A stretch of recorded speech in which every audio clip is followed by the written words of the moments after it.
NIO with its ES6 model cracked the top 20. This is across all price ranges for pure battery electric vehicle sales in China, January through May 2024. They're at the number 18 spot with the ES6. And I was curious, so I actually did a quick search of every single model listed here to verify that, yes, indeed, the ES6 has a higher average starting price than every other model on this list. Why is that important? Well, I've talked about it before, but let's revisit it right now. This is the 300,000 RMB price range and above. So I call it the sub-segmented piece of the market. In China, the high-end price range, this is the slowest to pivot over to pure EVs. And so if we look at the blue, which represents ICE or gas sales, the orangish color, which represents hybrids, and the green, which is BEVs, battery electric vehicles, there's just not a lot of green up here yet. But NIO, with its early positioning and making moves, I think it's beautifully positioned. And I also think this color coding shows just how early it truly is, even in China, which is still probably adopting faster to the full EV side of the business relative or compared to anywhere else in the world. This also, the pure battery electric vehicles, so this is just the BEVs now. And basically, if we come down here, this is where NIO's doing most of its sales. It's going to have more coming up in here once the Onvo L60 starts its deliveries. And I've got a teaser for you on that, so hang in there. And I'll talk about that. It came up in the comments section. So more on that in a second. But NIO clearly dominant in the 300 to 400,000 RMB price range. They're at the number 3 spot. And I'm curious how this plays out with BMW and Mercedes-Benz doing well right now in that price range, but with tariffs and a lot of uncertainty related to that, that could change. And it could change sooner rather than later, depending in part on what geopolitical stuff goes on. Then over here, and this is a bit of a clarity offered, the 500,000 RMB price range, although Li Auto is ranked first, due to Mega's poor sales, it's gradually being surpassed. And so I think maybe it sold well at the beginning when it first released, and it's kind of died off since then. Here's the other thing. No other company at this point has battery swappable models that they're selling. So NIO also has the first mover advantage. Now let's talk. And this is the comment. Shout out and thank you, Jim. I appreciate this. He congratulated me on my subscriber base growing to over 13,100 subscribers. Here's what's wild. The stock price for NIO is down and has been down, and yet I have more subs than I've ever had before. Maybe this is another indicator that we're actually just fine with NIO on this NIO train, which I haven't referenced in a while.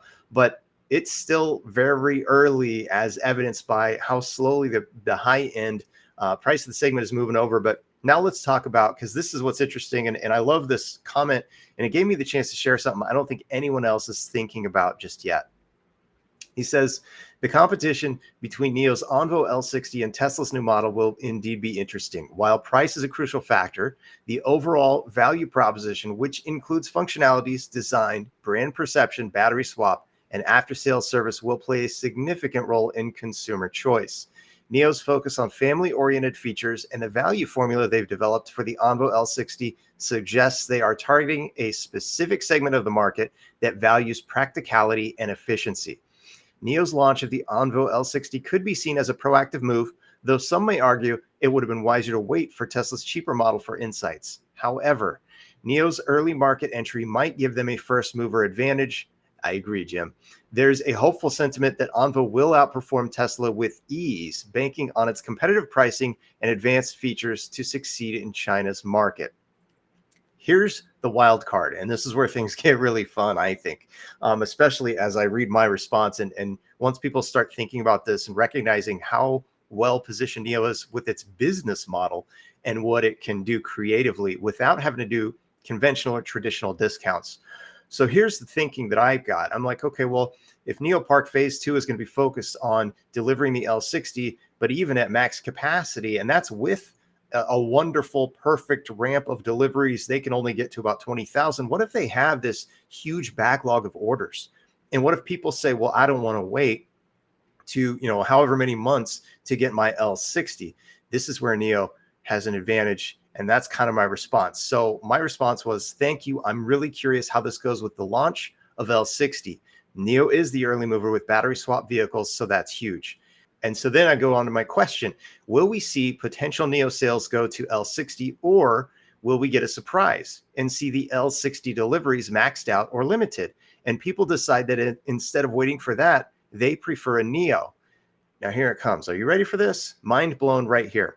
Imagine if NIO offers additional NIO points or battery swaps for people who choose to buy NIO models instead of waiting on L60. This would be an upsell that NIO could get off of all of the people waiting on the Onvo L60.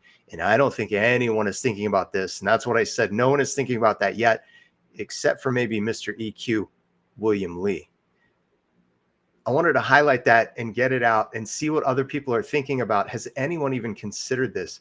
This is one of the beautiful things that the flexibility within NIO's business model allows them to do, between the e-commerce, the NIO Life, the battery swappable capabilities, and the advantages they have in not having to ever really match anyone in a conventional discounted view or approach to sales.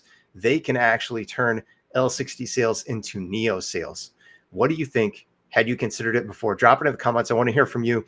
I'll be back. We'll have insurance registration data, and I'm so curious to see how NIO does. Will we see a 5,000 number? I don't know, but I'll talk about it when we get the data. Thanks. Have a great day. I'll see you all again very soon.